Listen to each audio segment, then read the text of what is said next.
Nightwing92284 is asking, hi, just wondering, is it necessary for me to study Kabbalah and astrological meanings to use the Thoth deck? I also have a Thoth deck, but I find it more complex, hence I use the RWS more. What if I'm not that interested in learning the other aspects of the Thoth deck and just want to use the Thoth deck intuitively the same way that I do RWS? The truth is, tarot, like any other spiritual discipline, is yours, and you really can't do anything wrong for the most part. So yes, you can do that. You can do that with a Thoth deck, you can do that with any tarot deck, and ultimately I do think intuition is one of the most important capacities that we work with when reading tarot, divination, and other spiritual work. Do you need to know all of the elaborate correspondences that essentially have been developing in the Western mystery traditions? You don't need to, but the benefits of knowing them exceed what you might expect. Let me explain.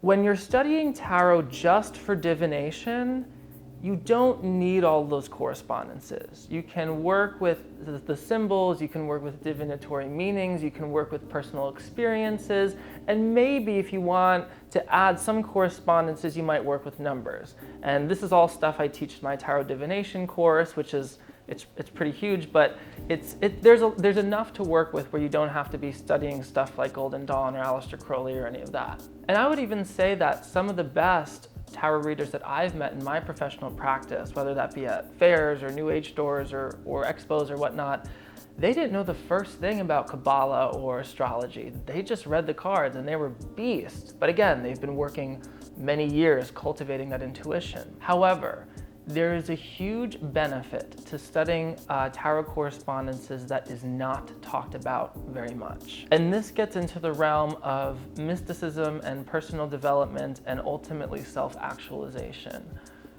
What I'm about to explain to you is kind of a trip, but I find to be one of the coolest aspects of tarot and honestly, my favorite way to use it. When you study correspondences through tarot, like Kabbalah and astrology, what you're doing is you're connecting dots between ideas and symbols and experiences in your life, in the collective unconscious, in your own subconscious. And by drawing all these connections, you are integrating all of these aspects of you as a reflection of the universe, and the universe as a reflection of you. The astrology and the Kabbalah in the Thoth deck is not there to help you get more accurate predictions.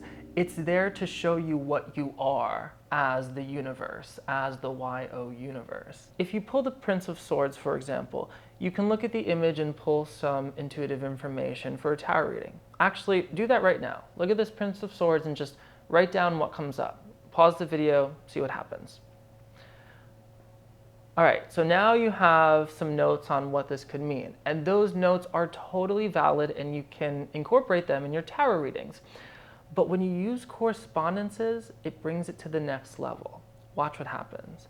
When I know that the Prince of Swords is the Vav of the Holy Tetragrammaton and is connected with Tiferet on the Tree of Life, what that tells me is that the Prince of Swords is not only the Prince of Air, but the Prince of the microcosm.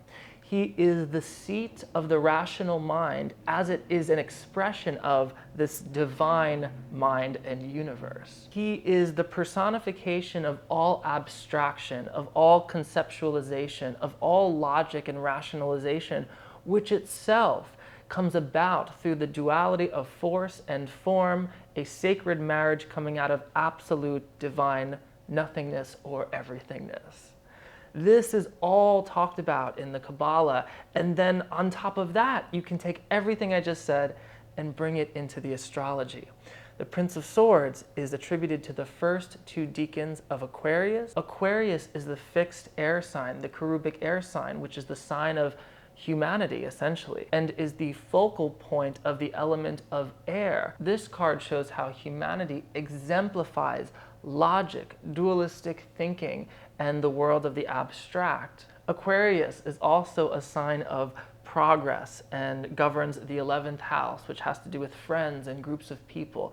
And this brings in the idea of collective identity, collective abstract ideals, goals and principles that first exist in the mind and then are manifested externally in society, and also how society, including civilization, is a literal material reflection of the human mind. And if I haven't scared you away yet, thanks for sticking with me.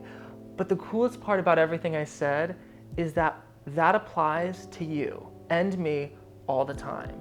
It's not just a moment in a tarot reading. It's not just a thing that's going to come and go or happen. It's an aspect of consciousness. You can use correspondences to transcend the world of time and divination and inch your way into the world of eternity. And I don't mean that just poetically, I mean that literally.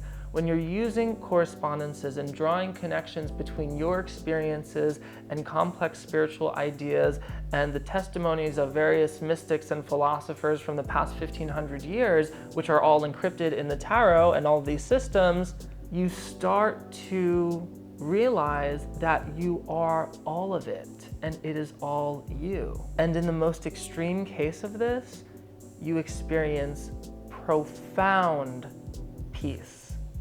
And everything just becomes this ultimate self-evident truth beyond what the highest level of what self-evident could be.